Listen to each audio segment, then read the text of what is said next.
পেপ্যালের অ্যাক্সেসটা এখানে নেই বাংলাদেশে। তো এখন আমরা অলরেডি তাদের সাথে প্রাইমারি একটা আলাপ করেছি, তাদেরকে বলেছি ভাই তোমরা বাংলাদেশে আসো, আমাদের অনেক ইয়াং ছেলেমেয়েরা আছে যাদের এই সমস্যাগুলো হচ্ছে, তোমরা যদি আসো বাংলাদেশে তাহলে তোমাদেরও বিজনেস হবে, আমাদের ছেলেমেয়েরাও যারা কাজ করছে আমাদের ছেলেমেয়েরা যারা কাজ করছে তাদের জন্য সুবিধা হবে। এই কাজটা আমরা করতে চাইছি। ইম্পর্টেন্ট জায়গাগুলোতে আমরা ফ্রি ওয়াইফাই দেওয়ার সুবিধা চিন্তা ভাবনা করছি। একদম তো ফ্রি বলে কিছু নাই কিছু কিছু। আমাদের একটা রিকোয়েস্ট ছিল স্যার, আমাদের রিকোয়েস্টটা হলো মেমোরি হিসেবে যদি একটা সেলফি নেওয়া যেত আমাদের সাথে স্যার, খুব ভালো হতো স্যার, আপনি যদি এটা ঠিক আছে, এটা প্রশ্ন না, আমার মনে হয় আমরা গুরুত্বপূর্ণ আলোচনা কোশ্চেন। বাংলাদেশে দেখা যায় maximum IT related student after graduation তারা অ্যাব্রোডে চলে যায়, বিকজ বাংলাদেশে কোনো জব অপরচুনিটি নাই, বিশেষ করে সিএসসি, ট্রিপল-ই বা মেকানিক্যাল ইঞ্জিনিয়ার, অটোমোবাইল। বিকজ বাংলাদেশে দেখা যায় জেনারেল বিএড থেকে যেগুলো স্টুডেন্ট চলে আসে তারা বিসিএস দিয়ে সাধারণ ক্যাডারে চলে যায় বা পররাষ্ট্র ক্যাডারে চলে যায়। দেখা যায় কোনো আইটি রিলেটেড জব বাংলাদেশ নাই, একবারে নাই বললে চলে। মানে আমার দেখা এক বড় ভাই বুয়েট থেকে চলে এসে বর্তমানে প্রাইমারিতে জব করতেছে, কারণ আইটি রিলেটেড কোনো জব সেক্টরই নেই। যাদের আর্থিক অবস্থা খুবই ভালো তারা চলে যায় বিদেশে, যারা আর্থিক অবস্থা খুবই খারাপ তারা বাংলাদেশে খুবই নর্মাল জবগুলো করে। দেখা যায় মানে বিসিএস ক্যাডার বা পররাষ্ট্র ক্যাডার বিভিন্ন ক্যাডারে চলে যায়।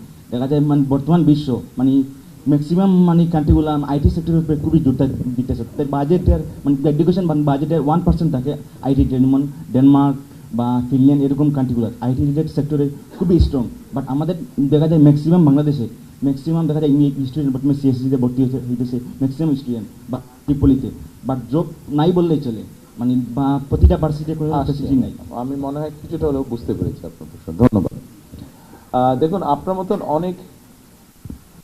মতন অনেক ইয়াং ছেলে মেয়ে আছে যারা বিভিন্ন রকম আইটিতে বিভিন্ন রকম কাজ করে। সো আপনাকে ধরে নিই আপনি হয়তো ডিজাইনিং এর কাজ করেন, অথবা ডাটা প্রসেসিং এর কাজ করেন, অথবা আপনি অনলাইনে ট্রেডিং এর কাজ করেন। আপনি এখন আপনাদেরকে আমরা যতটুকু জানি এই মানুষগুলো বা যারা আইটিতে পড়ালেখা করছে, আইটি কোম্পানি যেগুলো হচ্ছে, যেমন ধরেন সে সেমিকন্ডাক্টর,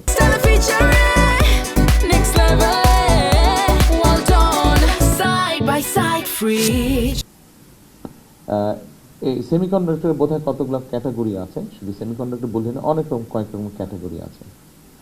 তো এই ধরনের যে ইন্ডাস্ট্রিগুলো, এই ইন্ডাস্ট্রিগুলো আসার জন্য যেই পরিবেশটা দরকার, তাদের যে এনভায়রনমেন্টটা দরকার, প্রথমত আমাদেরকে সেই কাজগুলো আমরা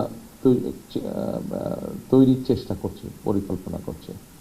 আমি যদি খুব বেসিকভাবে ধরে নিই যে আপনার মতন যেই ইয়াংস্টার বা যারা ইয়াং আছেন, যারা আইটিতে কম বেশি এই কাজগুলো করছেন, আপনারা কিছু কিছু সমস্যা ফেস করছেন। যেমন ধরেন আপনি ইন্টারনেট কানেকশন পাচ্ছেন না, এটা একটা সমস্যা বোধহয় হয় কম বেশি। ধরেন আপনি যখন ধরেন ডাটা এন্ট্রির কাজ করছেন, ডাটা প্রসেসিং কাজ করছেন, প্রপারলি আপনি হয়তো আনইন্টারাপ্টেড ইন্টারনেট ফ্যাসিলিটি পাচ্ছেন না, স্লো হয়ে যাচ্ছে। আচ্ছা, এটার জন্য আমরা যেটা চেষ্টা করছি যে, যেমন ধরেন আমরা দেখেছি বিগত স্বৈরাচারের সময় দেশের বিভিন্ন জায়গায় আইটি পার্কের নামে কতগুলা বড় বড় বিল্ডিং তৈরি করা হয়েছে, কিন্তু অধিকাংশ জায়গায় গেলে আমরা এখন দেখছি সেখানে হয় কমিউনিটি সেন্টার চলছে অথবা সেখানে বন্ধ হয়ে পড়ে আছে। সেটা আমরা এই জায়গাগুলোকে আবার অ্যাক্টিভ করতে চাইছি। এখন কিভাবে সেটা, আপনার মতন ছেলেরা বা মেয়েরা যারা আইটি রিলেটেড কাজ করছে, এরা হয়তো কেউ কন্টেন্ট মেক করছে, কেউ ডাটা প্রসেসিং কাজ করছে, যেগুলো বললাম আমরা আপনাদের কাছে জানতে চাইবো, আপনাদেরকে আমরা ইনভাইট করব যে আপনারা কে কী কাজ করছেন, কার কী ক্রাইটেরিয়া দেখে যতজনকে সম্ভব হবে আমরা আপনাদেরকে ওখানে ফ্রি ওয়াইফাই সুবিধা সহ আমরা ওখানে আপনাদেরকে ওয়ার্কিং স্পেস দিব। ওই আইটি সেক্টরগুলোতে ওয়ার্কিং স্পেস দিব আমরা। ওয়ার্কিং স্পেস দিলে কী হবে, আপনি ওখানে কাজ করতে পারছেন, আপনি একটা ছোট জায়গা পেলেন, হয়তো আপনার বাসায় জায়গা নেই, অথবা আপনি মেসে থাকেন, অথবা আপনি হোস্টেলে থাকেন, কিন্তু প্রপার আপনি এনভায়রনমেন্ট পাচ্ছেন না। ফলে আপনি ওই জায়গায় যখন একটা ওয়ার্কিং প্রপার স্পেস পাবেন, আপনার কাজের গতিটা বাড়বে। আপনি যখন আরও 2-3 জনকে পাবেন একসাথে আপনার রিলেটেড কাজ করছে, তখন দেখা যাবে আপনার 4-5 জন মিলে একটা ছোট কোম্পানি ফর্ম করে ফেলেন আইটি রিলেটেড। এটা গেল একটা বিষয়, একটা দিক। একটা বহুল সমস্যা দেখা যাচ্ছে আমাদের ইয়াং ছেলে মেয়েদের মধ্যে যারা এই সংক্রান্ত কাজ করছে, তারা পেমেন্টগুলো প্রপারলি পায় না। বিকজ ইন্টারন্যাশনাল গেটওয়ে যেগুলো আছে পেমেন্টের, এই পেমেন্টের গেটওয়েগুলো প্রপারলি এখানে কাজ করছে না। কাজ না করার ফলে যেটা হচ্ছে, আপনি ধরেন একটা কাজ করে $100 আর্ন করলেন, কিন্তু ওটা বিভিন্নভাবে আপনাকে আনতে হচ্ছে, আপনি প্রপারলি আনতে পারছেন না। সে পেপালের অ্যাক্সেসটা এখানে নেই বাংলাদেশে। তো এখন আমরা অলরেডি তাদের সাথে প্রাইমারি একটা আলাপ করেছি, তাদেরকে বলেছি ভাই তোমরা বাংলাদেশে আসো, আমাদের অনেক ইয়াং ছেলেমেয়েরা আছে যাদের এই সমস্যাগুলো হচ্ছে, তোমরা যদি আসো বাংলাদেশে তাহলে তোমাদেরও বিজনেস হবে, আমাদের ছেলেমেয়েরাও যারা কাজ করছে, এক্সকিউজ মি, আমাদের ছেলেমেয়েরা যারা কাজ করছে তাদের জন্য সুবিধা হবে। এই কাজটা আমরা করতে চাইছি।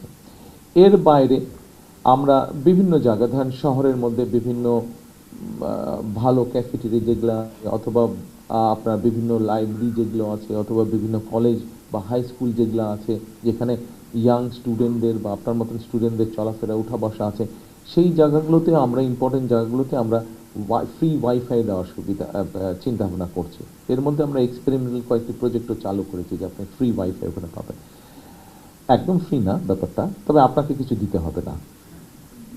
ব্যাপারটা এরকম হবে যে আপনি যখন লগ ইন করবেন, আপনাকে যেগুলো প্রসেস আছে ওগুলো ফলো করতে হবে, করার পরে আপনার কাছে 1 থেকে 1.5 মিনিট একটা অ্যাড দেখতে হবে। আপনার জন্য হয়তো ফ্রি ওটা 1 ঘন্টা বা 1.5 ঘন্টা একটা ফ্রি টাইম থাকবে।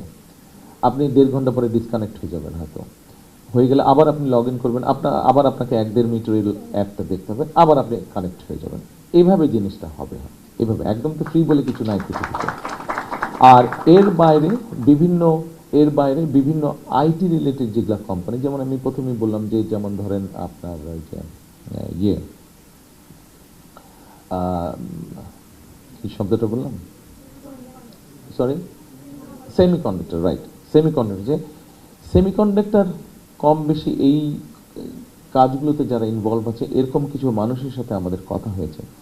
এই রিলেটেড যেই বিজনেসগুলো আছে, এই রিলেটেড যেই জবগুলো আছে, সেগুলোকে কিভাবে বাংলাদেশে নিয়ে আসা যায়, কি পরিবেশ তৈরি করলে, কি সুযোগ সুবিধা, কি পলিসি তৈরি করলে বাংলাদেশে নিয়ে আসা যায়, সেই ব্যাপারগুলোতে আমরা তাদের সাথে কথা বলেছি এবং সেগুলোর উপরে আমরা মোটামুটি কাজ করছি। আমরা আশা করি যে আমরা সেটাতে আমরা সফল হব ইনশাআল্লাহ।